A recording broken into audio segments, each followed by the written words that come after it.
اعوذ باللہ من الشیطان الرجیم بسم اللہ الرحمن الرحیم۔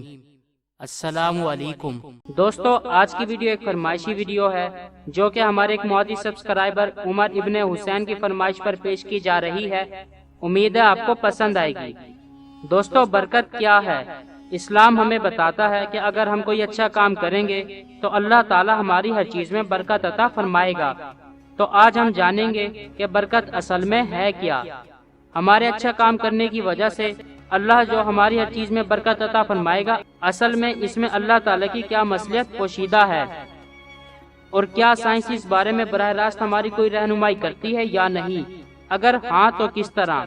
فرینڈز، یا ہم ذکر کرتے چلیں کہ سائنس آج جن باتوں کا بھی خلاصہ کر رہی ہے وہ سب کچھ اللہ تعالیٰ نے ہمیں 1400 سال پہلے قرآن مجید میں بتا دیا تھا، اور قرآن مجید کو سمجھنے کے لیے ہماری رہنمائی اللہ کے آخری نبی حضرت محمد صلی اللہ علیہ وسلم نے احادیث کے ذریعے کی۔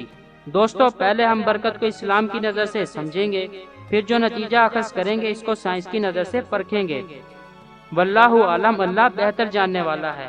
ہمارے ساتھ بنے رہیں، چلیں شروع کرتے ہیں۔ اگر آپ نے ابھی تک ہمارا چینل سبسکرائب نہیں کیا تو ابھی سبسکرائب کریں اور بیل آئیکن کو کلک کر کے ہماری لیٹسٹ ویڈیوز کے بارے میں اپڈیٹ جانیں۔ سبسکرائب کیجئے اور ہم آپ کو لیے چلیں گے آپ کی فیورٹ ویڈیو کی طرف۔ فرینڈز، ہم لوگ برکت کو کثرت کی نگاہ سے دیکھتے ہیں۔ مطلب اگر کوئی بھی چیز وافر مقدار میں ہو تو یہ برکت ہے۔ مثال کے طور پر اگر کوئی لاکھ پتی ہو اور دوسرا کروڑ پتی ہو تو ہماری نظر میں لاکھ پتی کے مال میں کم برکت ہے اور کروڑ پتی کے مال میں بہت زیادہ۔ اور اگر کوئی ارب پتی ہے تو پھر ہم اس کو یوں کہیں گے کہ اس کے پاس تو برکتوں کے پہاڑ ہیں۔ اصل میں جو برکت کا نظریہ اسلام میں ہے ہم اس کو بھول گئے ہیں، یا پھر ہمیں پتہ ہی نہیں ہے۔ ہم برکت کو صرف نمبر میں لیتے ہیں، یعنی کہ صرف بڑھنا ہی بڑھنا۔ یہ جو نمبرز ہوتے ہیں یہ ظاہر ہوتے ہیں، یعنی کہ ہمارے سامنے، اور برکت ایک باطن چیز ہے، یعنی کہ چھپی ہوئی۔ برکت کا لفظ برکہ سے نکلا ہے، یعنی کہ ایسا برتن جس میں بہت زیادہ پانی ہو، یعنی کہ کم میں زیادہ کا فائدہ۔ معزز سامعین کرام، انگریزی میں برکت کے لیے بلیس کا لفظ استعمال کیا جاتا ہے۔ بلیس مطلب دعا، نعمت، سکون، خوشی، رحمت۔ مطلب کہ برکت سے مراد دل کا مطمئن ہونا، ہر پریشانی سے دور رہنا۔ دوستو، کئی بار ایسا ہوتا ہے کہ پیسے تھوڑے ہوتے ہیں اور سارے کا سارا کام ہو جاتا ہے، لیکن کئی دفعہ ایسا بھی ہوتا ہے کہ پیسے بہت سارے ہوتے ہیں پھر بھی کام نہیں ہو پاتا۔ کہاں گئے سمجھ نہیں آتا۔ برکت کا نظریہ یہ ہے کہ کم میں زیادہ کا فائدہ۔ صحیح بخاری کی حدیث ہے جس کا مفہوم ہے کہ آپ صلی اللہ علیہ وسلم نے فرمایا، بیچنے اور خریدنے والے کے پاس اختیار ہے جب تک وہ دونوں الگ نہ ہو جائیں، جب تک سچ کہیں گے، ایک دوسرے کا بھلا چاہیں گے، اور ان کی تجارت میں برکت آ جائے گی۔ دوستو، برکت سچائی سے آتی ہے، امانت داری سے آتی ہے، نیک کام کرنے سے آتی ہے۔ غلط کام سے برکت نہیں آتی۔ مطلب کہ ایسے کام سے برکت پیدا ہوتی ہے جس کو کرنے سے ہمارا دل مطمئن ہو، ہمیں خوشی اور سکون ملے، ہمارا ضمیر مطمئن رہے۔ دوستو، اللہ تعالی ہمیں بیماری سے دور رکھتا ہے، یہ برکت ہے۔ اللہ ہمیں گھریلو پریشانی سے بچاتا ہے، یہ بھی برکت ہے۔ برکت کا مطلب صرف مال زیادہ ہونا نہیں ہے۔ برکت اللہ کی طرف سے اپنے بندے کے لیے وہ انعام ہوتا ہے جو اسے مایوسی اور کفر کی طرف جانے سے بچاتا ہے۔ برکت کو دیکھا نہیں جا سکتا، بس محسوس کیا جا سکتا ہے۔ اگر آپ کا دل مطمئن ہے، آپ پرسکون ہیں اور خوشی محسوس کرتے ہیں تو آپ کے پاس برکتوں کے خزانے ہیں۔ دوستو، آج دنیا میں سب سے بڑی پریشانی اور سب سے بڑا مسئلہ رزق کا حصول ہے، جو کہ دنیا کی سب سے آسان ترین چیز تھی، کیونکہ انسان کا رزق انسان کو ایسے ڈھونڈتا ہے جیسے اس کی موت۔ ہمارے لیے اس کا حصول اس لیے مشکل بنا کہ ہم اللہ سے دور ہو گئے، اپنے دل کو اللہ کی یاد سے غافل کر دیا، اللہ کے لیے تقوی اختیار نہیں کیا۔ ہم اوپر سے تو مسلمان ہیں لیکن اندر سے نہیں، اس لیے مایوسی میں ڈوبے ہوئے ہیں۔ اللہ کو دل سے یاد کرنا یعنی کہ تقوی اختیار کرنا آمدن میں رزق میں اضافے کا سبب بنتا ہے۔ اللہ تعالیٰ سورہ طلاق آیت نمبر 2 اور 3 میں فرماتا ہے، جو کوئی اللہ کا تقوی اختیار کرے میں اس کے لیے دنیا میں نکلنا آسان کر دیتا ہوں اور ایسی جگہ سے روزی دیتا ہوں جہاں عقل نہیں جاتی۔ معزز سامعین کرام، اس کی تفسیر میں تفسیر القرطبی میں امام قرطبی عبداللہ ابن عباس رضی اللہ تعالیٰ عنہ کا قول نقل کرتے ہیں اور کہتے ہیں کہ یہاں دنیا میں نکلنا آسان کر دیتا ہوں سے مراد اللہ تعالیٰ دنیا اور آخرت کے ہر غم سے نجات عطا کرتا ہے۔ مطلب کہ اللہ کو دل سے یاد کرنے پر دنیا کے ہر غم اور مصیبت سے نجات ملتی ہے۔ عبداللہ ابن مسعود رضی اللہ تعالیٰ عنہ اس کی تفسیر کرتے ہیں، جس کو علامہ ابن کثیر نے اپنی تفسیر میں لکھا ہے۔ وہ کہتے ہیں کہ قرآن مجید میں سب سے بڑی آیت دکھوں اور غموں کے نجات کے تعلق سے سورہ طلاق کی یہی آیت ہے، مطلب کہ دل سے تقوی اختیار کرنا۔ فرینڈز، اس ساری ڈسکشن سے ہم یہ نتیجہ اخذ کر سکتے ہیں کہ اللہ تعالیٰ کا ہر چیز میں برکت عطا کرنا انسان کو مایوسی اور کفر سے بچانا ہے، اور مایوسی انسان کے اندر ڈپریشن پیدا کرتی ہے۔ جب انسان کے اندر ڈپریشن ہوتی ہے تو بعض اوقات وہ خودکشی کر لیتا ہے، اور اسلام میں خودکشی حرام ہے، یعنی کہ سیدھا جہنم۔ تو مطلب اللہ تعالیٰ جانتے تھے، اس لیے اسلام میں ہر چیز میں برکت کے حصول کو مد نظر رکھا گیا۔ مطلب کہ اللہ کو اپنے بندے سے محبت ہے تو وہ اس کو مایوسی، ڈپریشن اور جہنم سے بچانا چاہتا ہے۔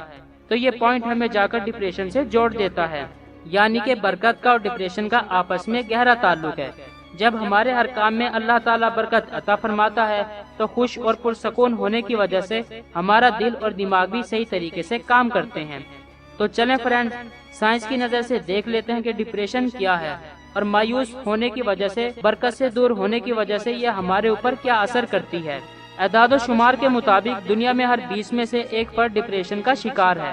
اللہ کی یاد سے غافل ہونے کی وجہ سے انسان مایوسی کا شکار ہو جاتا ہے، اور ڈپریشن جیسی بیماری اس کو جکڑ لیتی ہے۔ ڈپریشن چونکہ ایک دماغی بیماری ہے، اس لیے بہت سے لوگ اس کو سمجھ نہیں پاتے۔ ہمارا دکھی ہو جانا ڈپریشن ہونے کی سب سے بڑی وجہ ہے، اور جب انسان مایوس ہوتا ہے تو اس کے دماغ کے اندر سٹریس ہارمون کورٹیسول بہت زیادہ بڑھنے لگتا ہے، اور انسان کو متحرک جوشیلا، یعنی کہ محنت کے لیے اکسانا، اچھائی کی طرف راغب کرنے والا ہارمون ڈوپامین بہت کم بننے لگتا ہے۔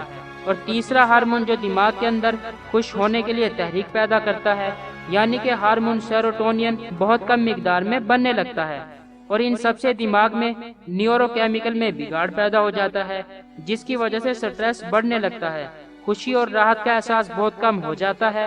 یہی ڈپریشن ہے، اور ایسی حالت میں کچھ بھی کرنے کا دل نہیں کرتا، بات بات پر غصہ آتا ہے، اور انسان بالکل ہی مایوسیوں کے اندھیرے میں ڈوب جاتا ہے اور خودکشی کا سوچنے لگتا ہے۔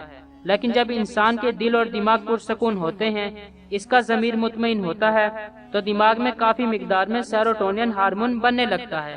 اس سے دماغ میں نیوروجینیسس ہونے لگتا ہے، یعنی کہ دماغ میں نئے نیورونز بننے لگتے ہیں، جس سے دماغ کی حالت پہلے جیسی ہو جاتی ہے۔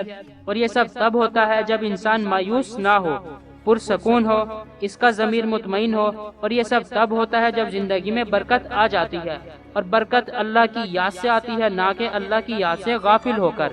کچھ لوگ اس چیز کو سمجھ نہیں پاتے اور دنیا کی چیزوں میں سکون ڈھونڈتے ہیں اور نشے کی طرف لگ جاتے ہیں۔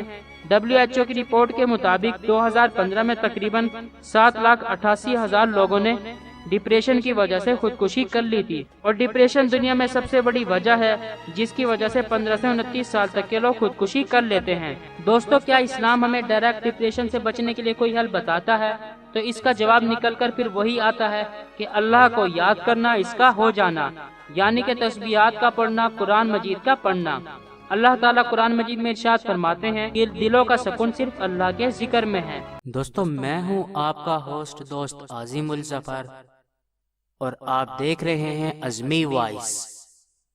دوستو، آج کی ویڈیو کے بارے میں آپ کی کیا رائے ہے؟ کمنٹ باکس میں اپنی رائے کا اظہار ضرور کیجیے گا۔ دوستو، انشاءاللہ اب ہم اپنی نیکسٹ ویڈیو تک کے لیے نئے خواہشات کے ساتھ آپ سے اجازت چاہیں گے۔ خوش رہیں، خوشیاں بانٹیں، جئیں اور جینے دیں، اپنا اور اپنے چاہنے والوں کا خیال رکھیے۔ لانگ لی پاکستان، لانگ لی پاک آرمی، اللہ ہم سب کا حامی و ناصر ہو۔ فی امان اللہ، گڈ بائے۔ دوستو، یہ ویڈیو آپ کو کیسی لگی، اچھی یا بری؟ اپنی رائے کا اظہار کمنٹ باکس میں ضرور کریں تاکہ ہمیں پتہ چل سکے ہم جو محنت کر کے ویڈیوز بنا رہے ہیں آپ کو پسند بھی آ رہی ہیں یا نہیں۔ ویڈیوز کو لائک، کمنٹ یا شیئر کرنے کے آپ کے بالکل بھی پیسے نہیں لگیں گے، البتہ ہماری حوصلہ افزائی ضرور ہوگی، اور اگر ویڈیو میں کوئی خرابی ہے تو ہم اس کو دور کر پائیں گے۔ شکریہ۔